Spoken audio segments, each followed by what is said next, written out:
ਹੋਸੀ ਭੀ ਸੱਚ। जब लहु नहीं भाग लिलार उदय, तब लहु भ्रमते फिरते बहु धायो। कल घोर समुंदरन में बूढ़ दथे, कबहू मटह नहीं रे पछतायो। तत् विचार यह मथुरा, जगतारण को अवतार बनायो। जपयो जिन अर्जुन देव गुरु, फिर संकट जोन गर्भ ना आयो। बाणी गुरु गुरु है बाणी, विच बाणी अमृत सारी। गुरबाणी कह सेवक जन मानै, परतख गुरु निस्तारे। सगल द्वार को छाड़ कै, गह्यो तुहारो द्वार। बाँह गही की लाज अस, गोविंद दास तुहार। सगल द्वार को छाड़ कै, गह्यो तुहारो द्वार। बाँह गही की लाज अस, गोविंद दास तुहार। गुरु प्यारी गुरु खालसा साध संगत जियो, आप जी बहुत वਡਭਾਗੇ हो जो धन धन सतगुरु साहिब श्री गुरु ग्रंथ साहिब जी महाराज दे पावन पवित्र हजूरी अंदर इकत्र होए हन। आओ असी हुण धन धन साहिब श्री गुरु अर्जन देव साहिब जी महाराज दे शहीदी पुरब की कथा विच जुड़ीए जी। कथा शुरू करने तो पहला आओ आपां श्री कलगीधर पिता दी बख्शी होई फतेह नूं प्रवान करिए जी।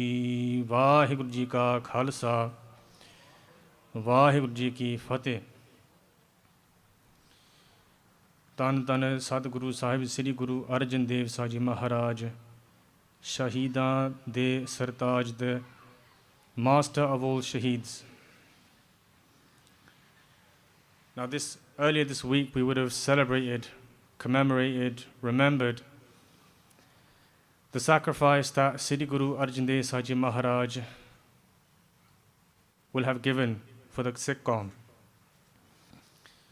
And today, Sangat Ji, we're going to be covering one very specific aspect of that Shahidi.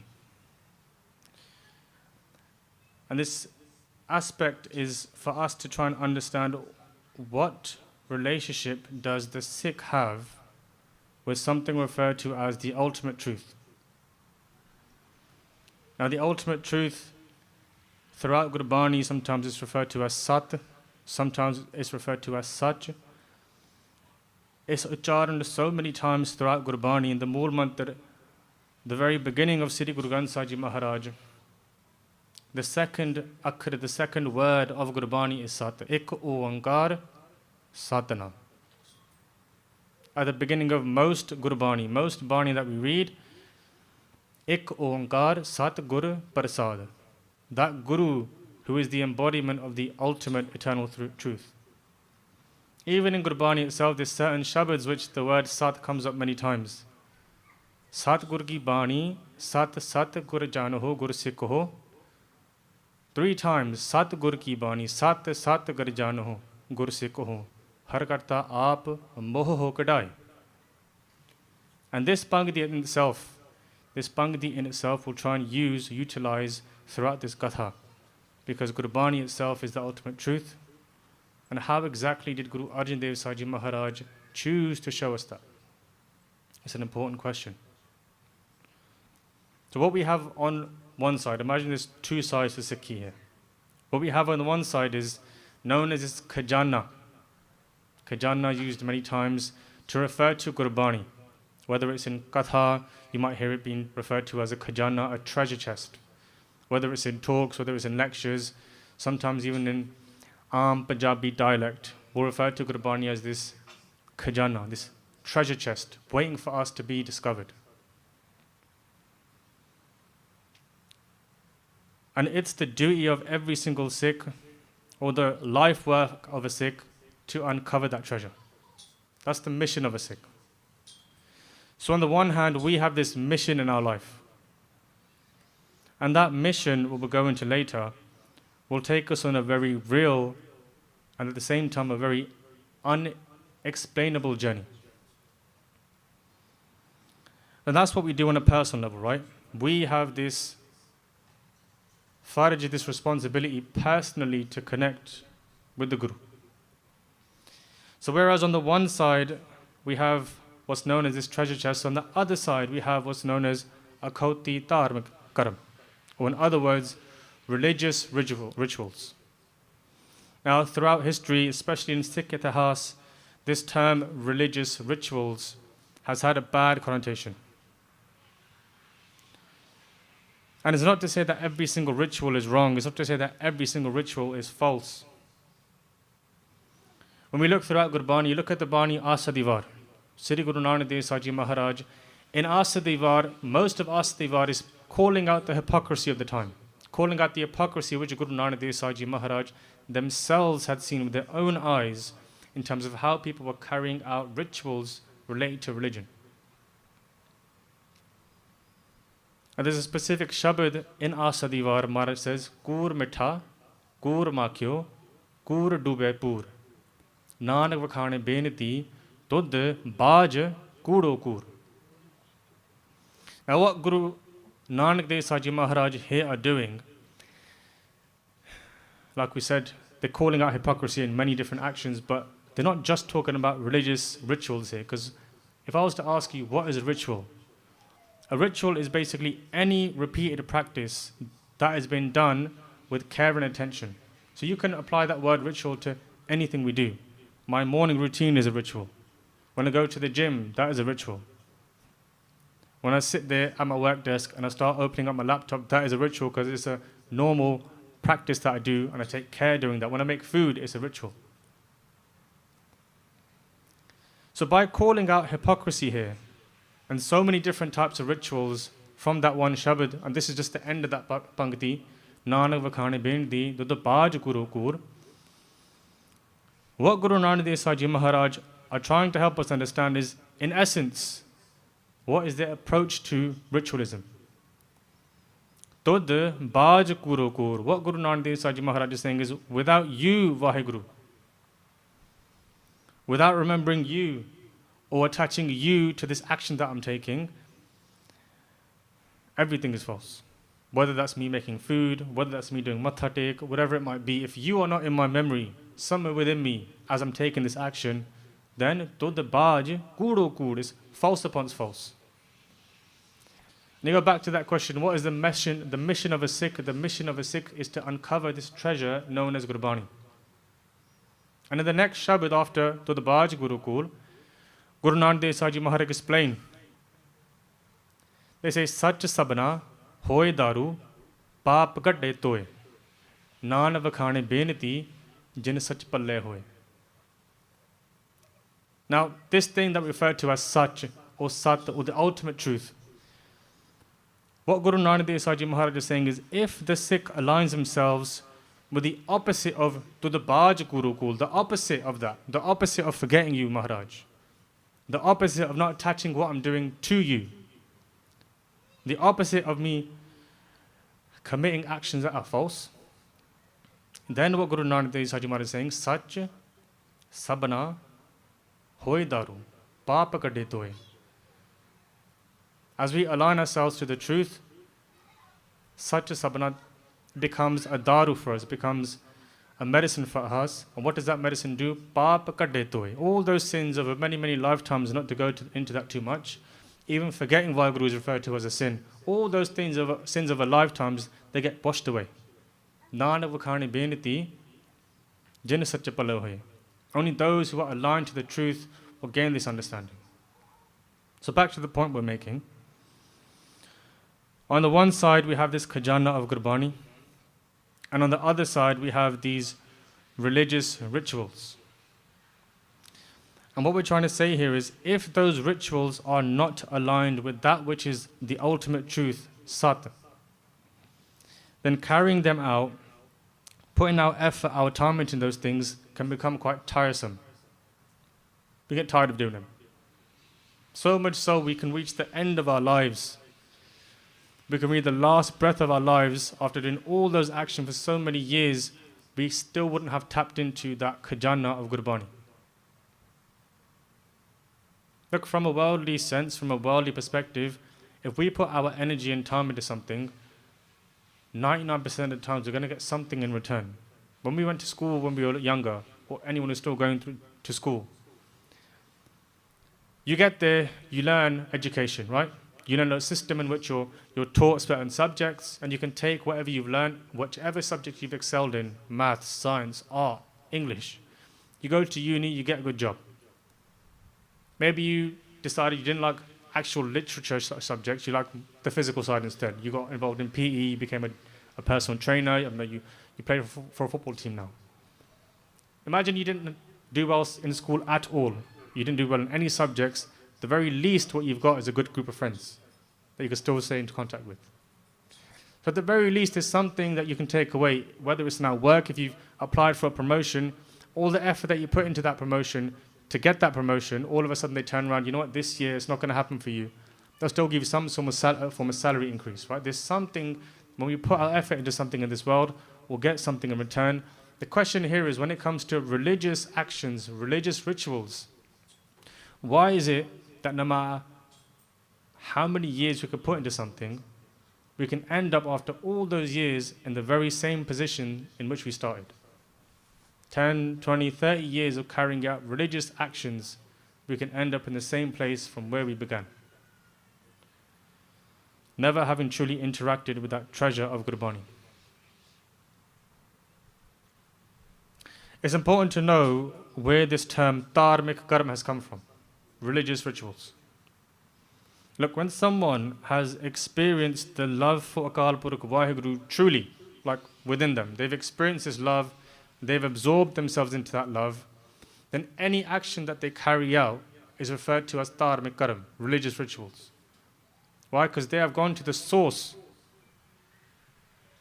They've touched the source, and now anything they do, that's why you see many Gurmukhs from back in the day, many Mahapurush from back in the day, specifically the type of maryade they must have put through, the type of ways to do sivava that they have pushed through, they're still being carried out today. Why? Because when people saw them take those actions, when people saw them carry out those actions, they knew what they were doing was true. Why? Because they were attached to that prem of Akal Purakh Vaheguru.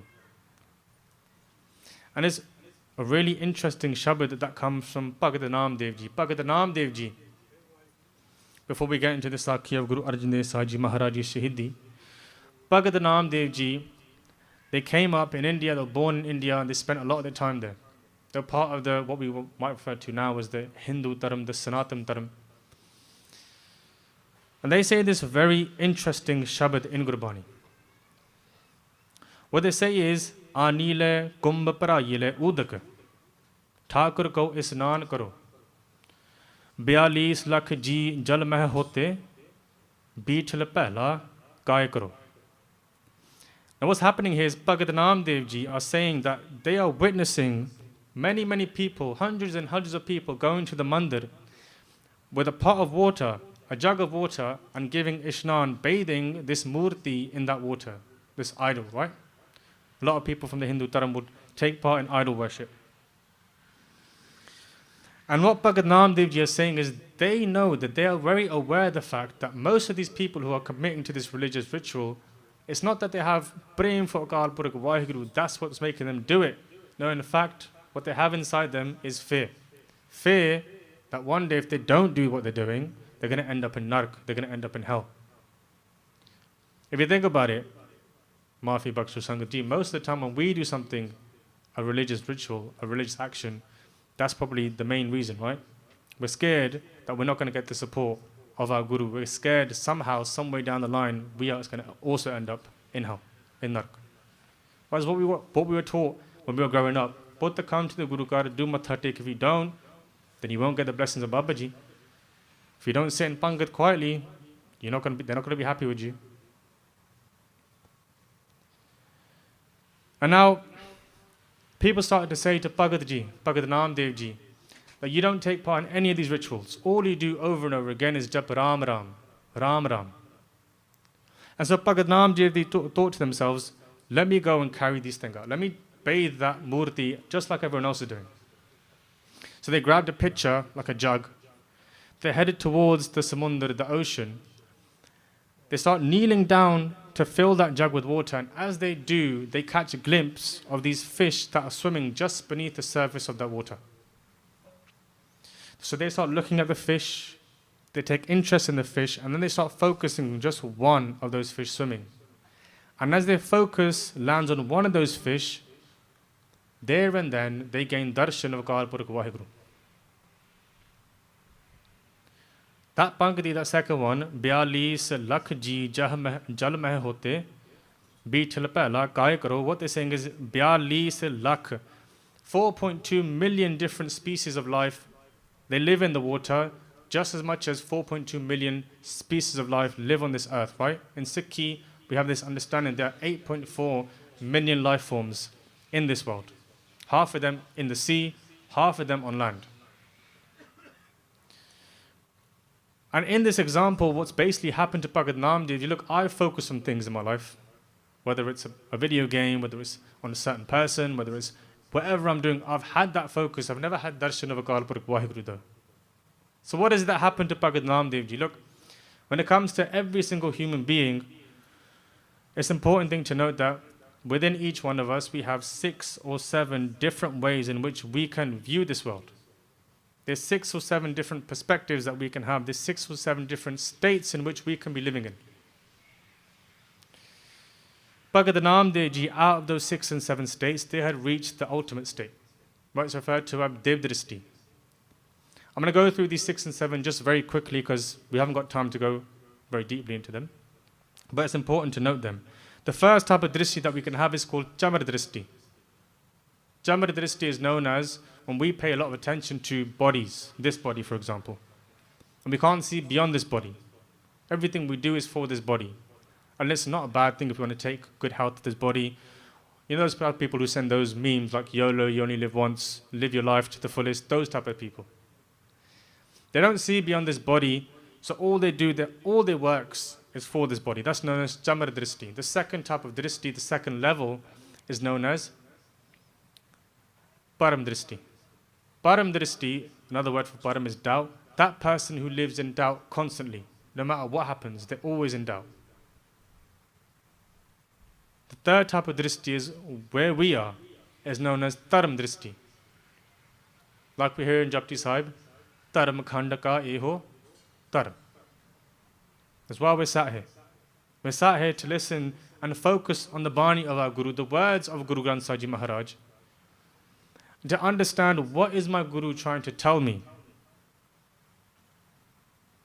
Then we have the next. If you succeed in Taram Dristi, and you're lucky enough to get pushed to the next stage, it's known as Karam Dristi. Very simply put, it is the kirpa that person receives after all the mehnat, all the effort they put in, they receive bakshish from Akal Purkh Waheguru. After Karam Dristi, then you get to Dib Dristi. Dib Dristi, like we hear in Anand Sahib Maharaj says, Satguru Milya, Dib Drist Hoy. They get to see that light of Akal Purkh Waheguru in whatever they focus in, just like Bhagat Namdev Ji did. And after Dib Dristi, there's one more known as Brahm Dristi. Brahm Dristi is that no matter what you look at, whatever this person who's reached this stage looks at, all they can see is Waheguru, nothing else. We might hear in Sri Jap Sahib, Anek hain, phir ek hain, Guru Gobind Singh Maharaj. What that means is this person, sometimes they might look, and they might see that you look different, this pillar looks different, this is a carpet, that's a pole, Anek hain. These are different things that I'm looking at. All of a sudden they can have a look again, phir ek hain, everything will look the same. Everything is the light of Akal Purkh Waheguru. So going back to Dib Dristi, this is the stage in which we might say in Punjabi, Kise di akh badal gayi. As in to say, someone's way of viewing the world, someone's way of their perspective on everything around them has completely changed. So tracking back to that point, the question that we had is, what is the source? How exactly did these religious rituals come to be? And speaking honestly, at the beginning, when they were starting to do these rituals, none of them were false.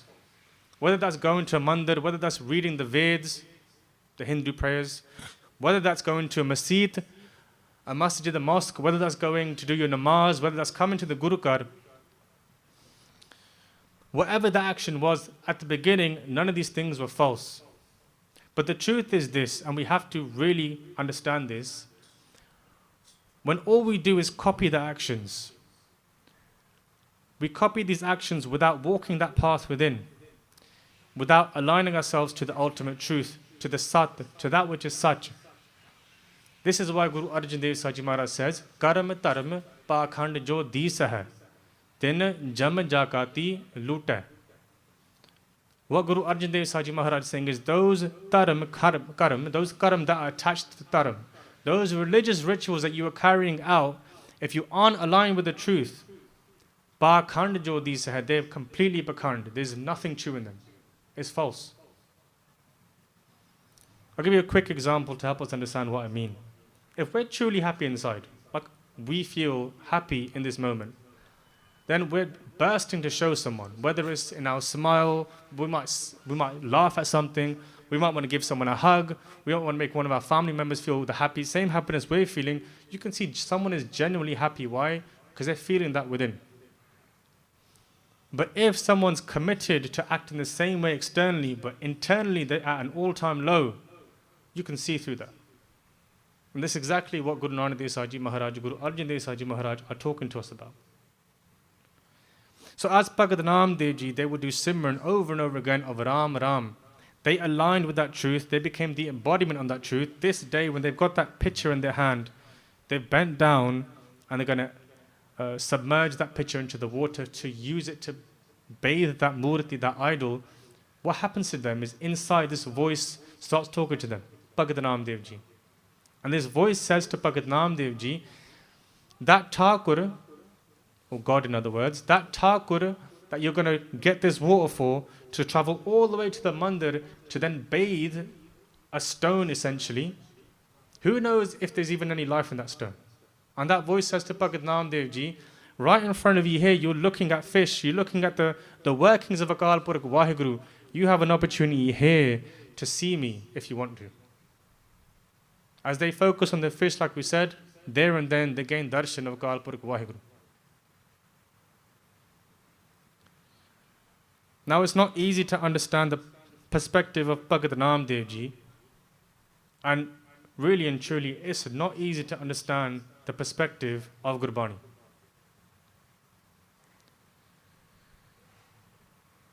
I would like to make a benti here because, in fact, last year, I think I made the same benti at a camp.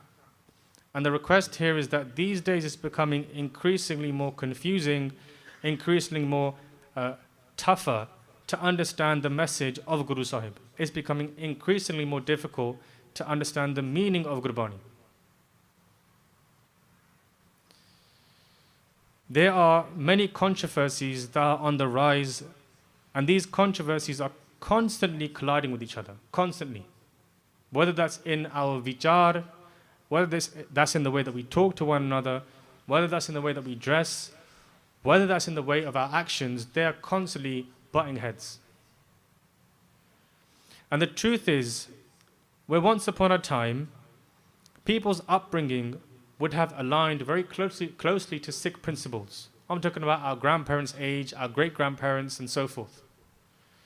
When they were growing up, they weren't told about Jack and the Jill who went up the hill. They were told about Guru Nanak Dev Saji Maharaj. They would gather the kids together in the pind, in the village. They would tell them constant sakhiyan. Guru Nanak Dev Saji Maharaj. This is about Guru Angad Dev Saji Maharaj. This is about Guru Amar Das Saji Maharaj. Why? Because babaniyan kahaniyan putt saputtar karen. This is what built the characters of these people as they grew through life. This is what gave people meaning in this world and helped them understand what role does a man have in society? What role does a woman have in society? So where once upon a time people would get together, they would choose to go to a taksal, for example, a specific school of thought in Sikhi, and they will learn about Sikhi deeply. And where once upon a time, to know what Sikhi was about, they would watch someone live it in front of them. Nowadays, due to the gateways of information that we have, i.e. our mobile phones, social media, anyone can become an overnight internet gyani. And I could probably point a finger towards myself in that respect. We're losing out on more and more of this understanding of what Gurbani is. And what that means is we're losing sight of the fact that Gurbani has been ucharaned, has been delivered to us from such a high stage. We talked about dristi earlier. It's been delivered to us from such a high avastha, from such high spiritual planes. And what Guru Sahib ji are telling us is until we are unable to reach those stages, until we are unable to come into contact with those stages, then understanding Gurbani from our perspective is going to be completely out of our range. There's the main difference there. Gurbani isn't like any type of worldly subject or worldly study in which there's a teacher in front of the class who teaches the kids, and they're teaching a syllabus, a subject which is separate than Hudiyah. It's basically like a guideline. Here, take this, and they're regurgitating that information to the kids, and the kids are just taking that on just so they can pass their exams. That is not what Gurbani is. A maths teacher does not have to become the embodiment of maths to then show the kids what maths is. A science teacher does not have to become the embodiment of science to show the kids what science is. Look at Bhagat Namdev ji. They became the embodiment of truth. They were absorbed in the truth of Akal Purakh Waheguru, hence why they received that darshan of Akal Purakh Waheguru. Those that have been touched by Gurbani have experienced Sikhi. Those who have experienced Sikhi have then been able to live Sikhi. And those people who can live Sikhi, whether they mean to or not, they will teach you what true Sikhi is. Whether they mean to or not. It's just a byproduct of who they are. And now we're going to the Sakhi of Sri Guru Arjan Dev Sahib Ji Maharaj, just one aspect of their Shahidi to help us cement this understanding. Sri Harmandir Sahib, in Sri Amritsar Sahib, or as we refer to, Sri Darbar Sahib, there's a Diwan going on. The Kirtaniye are singing a Shabad from Gurbani, and it's such a beautiful picture to behold. Sri Guru Arjan Dev Sahib Ji Maharaj are sat Brajman on their Takht Sahib, on their throne, like today. The traditions haven't changed. Sri Guru Arjan Dev Sahib Ji Maharaj are sat upon their throne, and by chance, the Kirtaniya are singing the Shabad of their father, Sri Guru Ram Das Sahib Ji Maharaj. And on the way travelling towards Sri Darbar Sahib is one of Guru Arjan Dev Sahib Ji Maharaj's very close friends, their mitr, known as Sai Mian Mir, a Muslim fakir, a Muslim saint. They would often travel to Amritsar Sahib to have discussions with Guru Arjan Dev Sahib Ji Maharaj about Khuda, about Allah, about God, about Waheguru. Yes, labels wise, they're two different religions. But in reality, the manzil, the end point is the same. Waheguru, God. So Sai Mian Mir, as he enters the Darbar Sahib, he hears this Shabad being sung. And this Shabad is this: Tan man kaat, kaat sab arpi, which agni aap jalai. And naturally, Sai Mian Mir, he thinks to himself that this Shabad that's being sung is ad kathani. What that means is that it is exaggerated. It's not the actual truth, it's been twisted and exaggerated. Because when we go through the translation of this, it's not possible for a human to do that. So Sai Mian Mir sits down and he keeps focusing on the Shabad, and he keeps trying to think to himself, what's the meaning? What's the analogy here? There must be like a different type of meaning, a different take to this Shabad. And the truth is, it's written in simple Punjabi, Tan man kaat, kaat sab arpi. which Agni aap jalai. And it's not like Sai Mian Mir didn't understand. He was very well versed in Punjabi. At the same time, he was a Vidwan. He was a religious scholar. He knew exactly what was being told. Tan man kaat, what Guru Ram Das Ji Maharaj is saying, Tan man kaat, my body and my mind, kaat sab arapi. In my love for you, Waheguru, I will cut my body, I will cut my mind to bits and pieces, which Agni aap jalai. And it's not that I'm just going to cut them up. Guru Ram Das Ji Maharaj is saying, I'm going to cut these pieces up, I'm going to hand them to you, Waheguru. I'm going to go and I'm going to put a fire on and I'm going to watch you. I'm going to watch these pieces being thrown into that fire. Why? Because I have so much praying for you, Waheguru. I will sacrifice everything I have for this love for you. That's what love is, right? Complete and utter sacrifice. So you can understand why Sai Mian Mir is thinking that this can't be true. How can someone watch themselves being burnt alive? As the Diwan carries on, Sai Mian Mir, he starts to do more vichar. The Diwan comes to an end and he goes and approaches Sri Guru Arjan Dev Saji Maharaj. And he says to Guru Sahib that how is this possible? Can you explain what this Shabad means? Surely it's just words. Surely no one can actually carry this action out. Antarjami Guru Arjan Dev Saji Maharaj, they can see Sai Mian Mir understands the translation. That's not the problem. What he can't come to grips with is how can someone undergo what this Pangadi is explaining? How can someone cut themselves off, hand themselves to Guru Sahib, to Waheguru, light a fire and watch their body burn? How is that possible? So he asked Guru Arjan Dev Saji Maharaj, and Maharaj says to Sai Mian Mir, this Shabad was ucharan by my Pitaji, by Guru Ram Das Saji Maharaj. And then Sai Mian Mir says, yeah, I get it. Maharaj, I understand, but how is it possible? And Guru Arjan Dev Saji Maharaj says to Sai Mian Mir, they say, at this moment in time, I'm sorry, I don't have the time to explain to you what this means.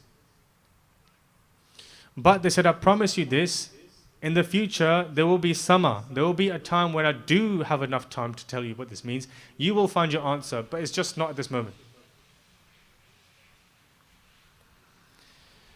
So look at the power and the mahima of Guru Arjan Dev Saji Maharaj. What they could have done. We refer to Guru Sahib Ji as Sarvakala Samrat. They have every single spiritual, physical, mental power known to man plus more. They could have told Sai Mian Mir, look, this is going to happen to me in X amount of months. I'll just tell you the explanation now. But that's the beauty of Guru Sahib. No matter how powerful they are, they don't find the need to show off to anyone, no matter who you are. How much control, how much santok that our Guru has. So Sai Mian Mir agrees. They part ways, and after some time, Guru Arjan Dev Saji Maharaj, they travel to Lahore.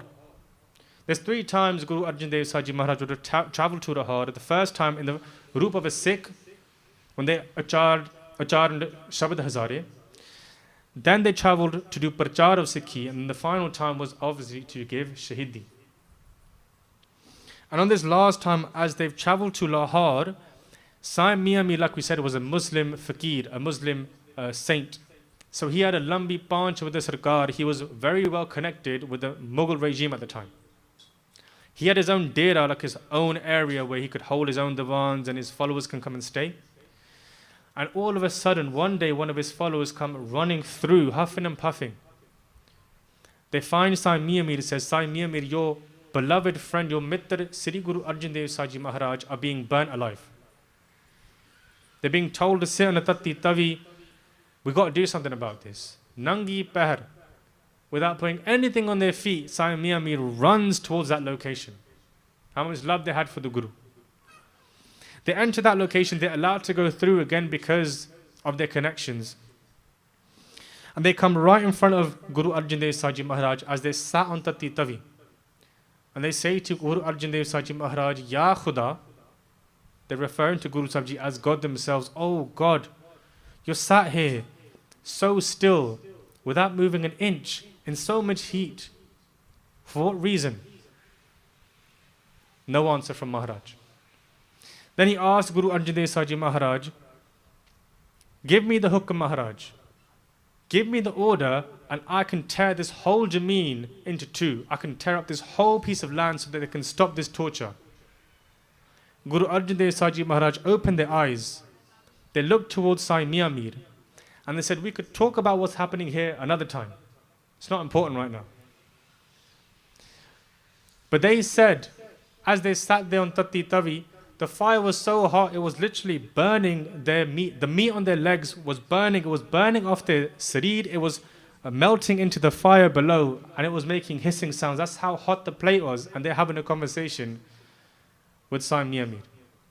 And they say to Sai Mia Mir, you had this one question in your mind years ago.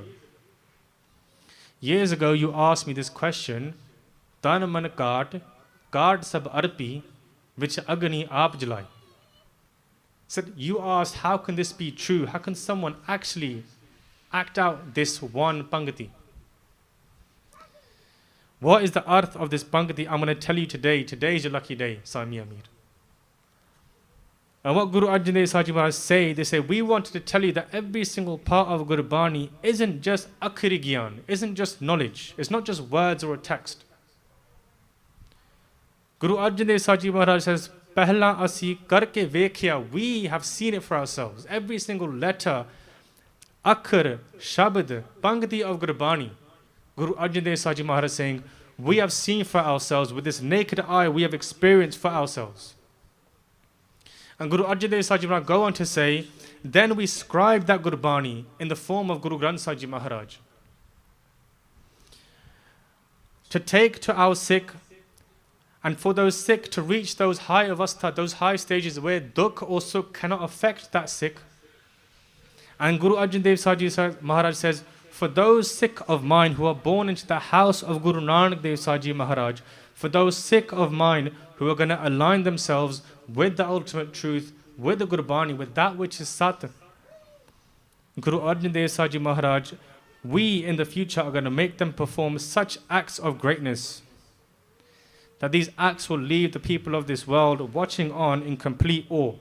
They can't believe what these Sikhs are able to achieve. And look how rich our history is. From the bhajan of Sri Guru Arjan Dev Saji Maharaj, as they are sat on a Tatti Tavi. Gurbani is that which Guru Sahib Ji themselves experienced. Gurbani is not just knowledge, not just akhri gyan, it's not just text. And guaranteed, if we spend our time and our efforts into understanding this, then all these controversies that are popping up from under the woodwork, they become completely meaningless. We're butting heads over 2 pence worth of an argument. For what? To show someone that we're right. Let it not be that before we reach the end of our life on this earth, that we've barely made any progress towards that mission that we have as a Sikh. Let it not be that by the time we reach the end of our life, our final breath, when that moment comes, that we have yet to tap into this treasure chest known as Gurbani. Guru Nanak Dev Saji Maharaj's Bani Maharaj says, Jini aisa har naam na cheteo, se kahe jag aaye Ram Rajye. Eho manas janam dulamb hai, naam bina pirtha sab jaye. Hun vattay har naam na bijyo, agge bhukha kya khaye. Man mukha nu fir janam hai, nanak har paye. Jini aisa har naam na cheteo. Those of us who wasted this janam, say kahe jag aaye Ram Rajye. Why do we decide to step foot on this earth? Now Sangatji, I don't know how many of us have ever, and I say had the opportunity, because I don't know the right term to use, but to see someone on their deathbed, to see someone take the last few breaths that they have before they leave this world. And a lot of the time someone will ask, maybe one of the family members that are surrounding that person, Hun tu Vaheguru aakh, Vaheguru bol. God is going to do something for you when you leave this world. But if that person hasn't decided to do any of that throughout their whole life, I'm not downplaying the power of Gurbani, Maafi Karo Sangat Ji. I'm not downplaying the power of Gurmantar. But like Guru Nanak Dev Sahib Maharaj say perfectly in their Bani, "Eh manas janam dulamb hai, naam bina birtha sab jai." This valuable life, the value of this life is only known in those last few minutes that we have in this world. Only then we have understood just how valuable this life was and how we let it slip through our fingers. One of the most important and powerful aspects of Gurbani is this, that it can completely transform anyone. Even if you are a complete stone-hearted individual, Gurbani can completely transform us. Another Bani from Guru Arjan Dev Sahib Maharaj, they say, Gurudev Data Har Naam Ubdesa, Gurudev Mant Nirodra, Gurudev Sand Sadbud Murta, Gurudev Pars Parasvara. What they're saying is, Gurbani, our Guru, is just like a philosopher's stone. And what's the virtue of a philosopher's stone? That no matter what that stone touches, it turns into gold. Gur Pars Hamalo, Milakanchan Hoyaram. What Guru Bani is saying is, we are like this lump of iron, completely valueless. We have no value. Milakanchan Hoyaram. When Gurbani touches us, when our Guru touches us within, then we get turned from that lump of iron into this bright, shiny piece of gold. I'm going to finish off by touching on a point made earlier about Dibdristi and how we are likely at that stage of Dibdristi because we're sat here in the Guru Ghar for a reason. We came here for a reason, right? There's always a reason, there's always a karana. And we sat here in the sanctuary of Tana Sri Guru Arjan Dev Sahib Maharaj. And we mentioned that we're at the stage of Dharam Dristi. We're here to listen to the Bani of the Guru and to gain that understanding by what should we be doing in this life. What is my Guru trying to tell me? And simply put, we're going to ask that question, what is my Guru telling me? The answer is quite simple to understand. It's a different thing to actually act out. What they're telling us is how to live in this life, the perfect way for us to live in this world. That person who is then referred to as maybe Dharamkhandi, they have succeeded in living in this world in that way that Gurbani ordains. What that means is that person will not think the wrong type of thoughts. They will always be in a very positive mindset. That person will not speak the wrong type of words. They'll always speak very sweet words. They'll always speak very positive words. That person will not walk towards the wrong places. They won't look at the wrong type of things. They won't commit any wrongful actions. That is known as someone who has succeeded in Dharam Dristi, Dharam Khanda, where we are sat. They will live their life in accordance to the quote-unquote right way with Gurbani, even though it might not be the easiest path to take at times. Look at Guru Arjan Dev Sahib Maharaj. What was the reason for their shahidi? Now we might say in Itihas it's because they didn't accept the rista that was put forward by Chandu. But there's more than just one reason. Think about it. No other Guru Sahiban in history before Guru Arjan Dev Sahib Maharaj had to give shahidi. And the moment in which Sri Guru Granth Sahib Maharaj, Ad Sri Guru Granth Sahib Maharaj, the first ever Sarup form of Guru Granth Sahib Maharaj, was delivered to the Sangat, and the Gurbani from there was being shared and read upon by all the Sangat. The moment that the Sarkar, the government, realized just how powerful Gurbani was, that's when they realized, hold on, people are getting together, people are becoming smarter, people are becoming wiser, people are becoming stronger. Maybe one day they'll overturn us. Maybe one day they'll realize that they have the power to beat us at our game.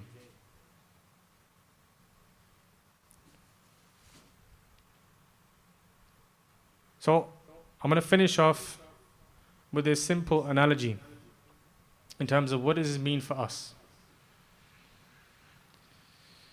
We take a sugar cane as an example. When I was quite young, often we'd go back to Punjab, to my pind, and over there my family had a bit of land, and they'd grow ganne was known as sugar canes. And I remember when I was a little kid, I'll just run out and whoever I can find, I'll say, I want one right now. And they'll just bring out a machete, they'll hack away at it and fresh off the plate or off the kid. They'll give me a sugar cane and I'll just start gnawing away at it. Now the interesting thing about a sugar cane is naturally, yes, they have this amazing sweetness to them. And that sugar cane can be used to make gur, which is a sweet little toffee type of delicacy, you can say, or it can be used to make shakar, in simple terms, sugar. But that same sugar cane that's been used to make gur and shakar can also be used to make alcohol, sharab. That one thing can make a few different things, and look at the difference in terms of what it can make, the products it can come with. On the one hand, you can utilize this sugar cane to make something sweet, something useful people. On the other hand, it can create poison, and it can completely damage someone's life. Similarly, this life of ours can be made sweet. This life of ours can be made into amrit. Either that or we choose to make this life poison. Sangatji. And you'll be shocked that there's not much difference between the two. In Gurbani, Maharaj say, Bik amrit bas hai ik sanga. That bik, poison and amrit, they are both very close to each other. There's not a lot of difference between the two. Bas hai ik sanga, they're very close to one another. They reside in the same place. And now it's up to us, Sangatji, which route do we take? Which side do we lean to? Which process do we live by in our lives? Do we want to fill this life with amrit, attaching to the truth, or would we rather fill this life with the bik, with poison? Like we mentioned earlier, the option of amrit or the truth is not always an easy option, a path to take. It never has been. Like Sri Guru Arjan Dev Saji Maharaj showed us, to stand up for the truth. But to make poison, to live in accordance with that poison is quite easy, in fact. Why? It's much easier to break something than it is to create something. For example, this iPad in front of me, or this vajja, or this microphone. If you ask me to break it, I can do so in a matter of seconds. I'll take it outside, smash it on the floor, and that's it. But if you turn around and tell me and ask me, can you make an iPad? Can you make a vajja out of nothing? Can you make a microphone that works? It will take me months, if not years, to understand the mechanics behind how to create an iPad, all the little components that come together. And then I got a trial and error for a few months, I would guess, to get it right, let alone learn how to use all the machinery and the materials. But again, you ask me to break it, I can do that in a second. Even a child can break an iPad. Now refer that back to us and bring it back to us. To break this life, to waste this life, in other words, it's a very easy thing to do, Sangatji. And in fact, it's quite easy to manipulate someone into wasting their life. We see it all the time on social media. Clouts, trends, or this person doing that. I remember back in the day, there was something like the cinnamon challenge. You put a bunch of cinnamon in your mouth, and a lot of people stop breathing because it's too much to take. What labh is there in that? We can either waste this life, and again, it's a very easy thing for us to do, to waste this life, but to make something out of this life, to progress in life, is not an easy thing to do by any measure, Sangatji. It takes a lot of effort, it takes a lot of understanding, and it takes the right kind of guidance. We've only got a few minutes left. I'm going to finish off on this, Sangatji. There's no power whatsoever in breaking something. All power is held in joining, in bringing things together, in creating. And what I've seen over the last few months in 6 spaces is that our so-called leaders of the Panth, the leaders of us, in their speeches, in their actions, it seems we've lost touch with this treasure of Gurbani. when there is a need for someone to lead the people who accept and attach themselves to the ultimate truth. And those leaders, in fact, are either falling at sweet talk stages, being sweet talked out of it, being persuaded out of aligning with the truth. They're being bought out from aligning with the truth, or they're selling us out rather than aligning with the truth. Then Sangat Ji, where are we at? Like I said earlier, there's very easy to create controversies. It's very easy to create division amongst us. But it's very difficult, but much more meaningful for us to come together as a Qawm.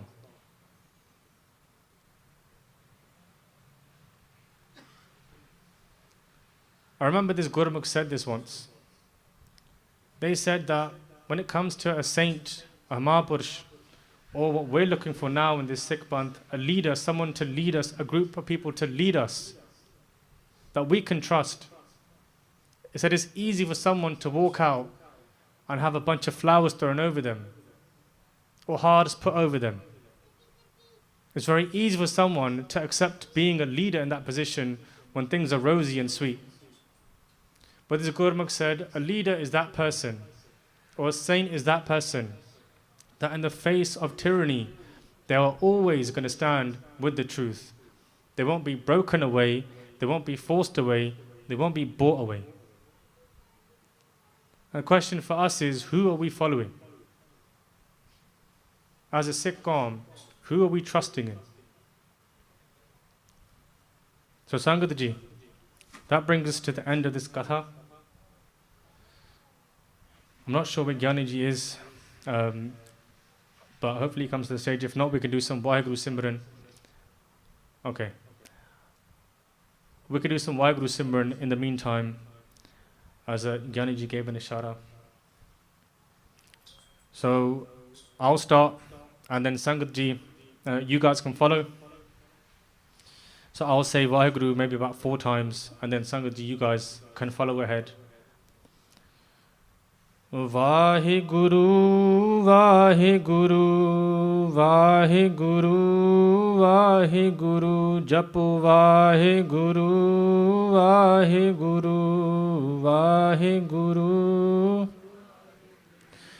Vaheguru, Vaheguru, Vaheguru, Vaheguru, Vaheguru.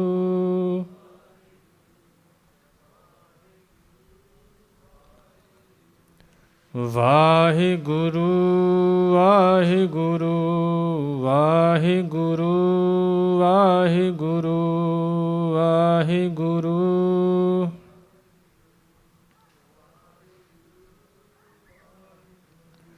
Vaheguru, Vaheguru, Vaheguru, Vaheguru.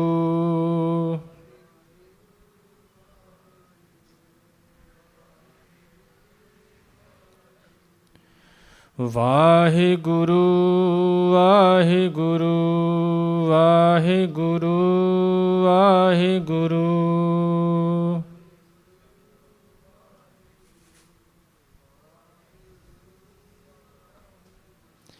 Vaheguru, Vaheguru, Vaheguru, Vaheguru.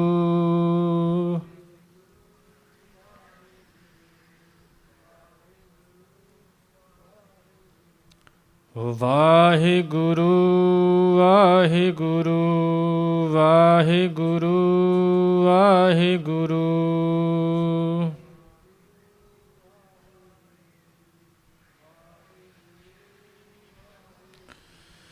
Vaheguru, Vaheguru, Vaheguru, Vaheguru.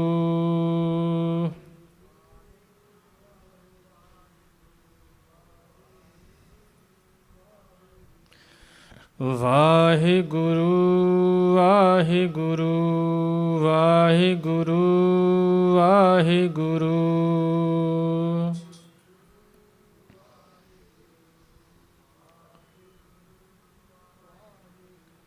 Waheguru Waheguru Waheguru Waheguru Waheguru Waheguru Waheguru Waheguru Waheguru Waheguru Waheguru Waheguru Waheguru Waheguru Waheguru Waheguru Waheguru Waheguru Waheguru ji Waheguru Waheguru Waheguru Waheguru Waheguru Waheguru Waheguru Waheguru Waheguru Waheguru Waheguru Waheguru Waheguru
Waheguru Waheguru Waheguru ji Waheguru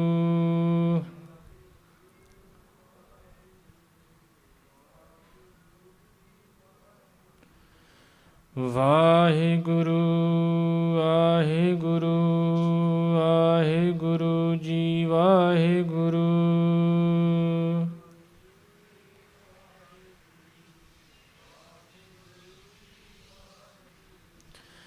ਮੈਂ ਪ੍ਰਭ ਮਿਲਨ ਪ੍ਰੇਮ ਮਨ ਆਸਾ ਮੈਂ ਪ੍ਰਭ ਮਿਲਨ ਪ੍ਰੇਮ ਮਨ ਆਸਾ ਜਪੋ ਮੈਂ ਪ੍ਰਭ ਮਿਲਨ ਪ੍ਰੇਮ ਮਨ ਆਸਾ ਮੈਂ ਪ੍ਰਭ ਮਿਲਨ ਗੁਰਪੂਰਾ ਮਿਲਾਵੈ ਮੇਰਾ ਪ੍ਰੀਤਮ ਗੁਰਪੂਰਾ ਮਿਲਾਵੈ ਮੇਰਾ ਪ੍ਰੀਤਮ ਗੁਰਪੂਰਾ ਮਿਲਾਵੈ ਮੇਰਾ ਪ੍ਰੀਤਮ ਜੀ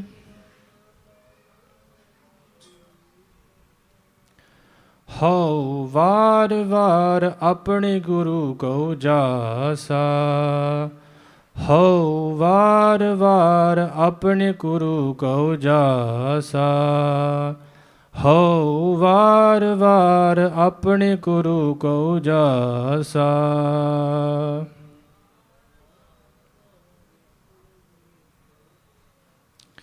ਗੁਰਪੂਰਾ ਮਿਲਾਵੈ ਮੇਰਾ ਪ੍ਰੀਤਮ ਗੁਰਪੂਰਾ ਮਿਲਾਵੈ ਮੇਰਾ ਪ੍ਰੀਤਮ ਜਪੋ ਗੁਰਪੂਰਾ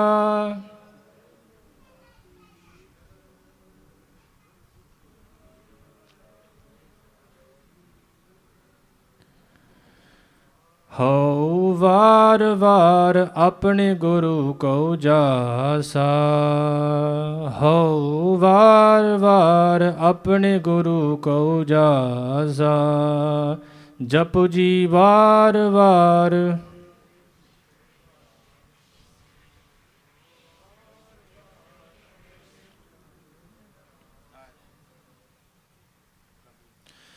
ਓਕੇ ਜੀ। So Sangat Ji, please forgive me for any mistakes that have been made. You are the Sangat, only you guys can help carry the Seva forward. We'll finish off on these last two Pangatiyas, so if you know them, please sing them along with me.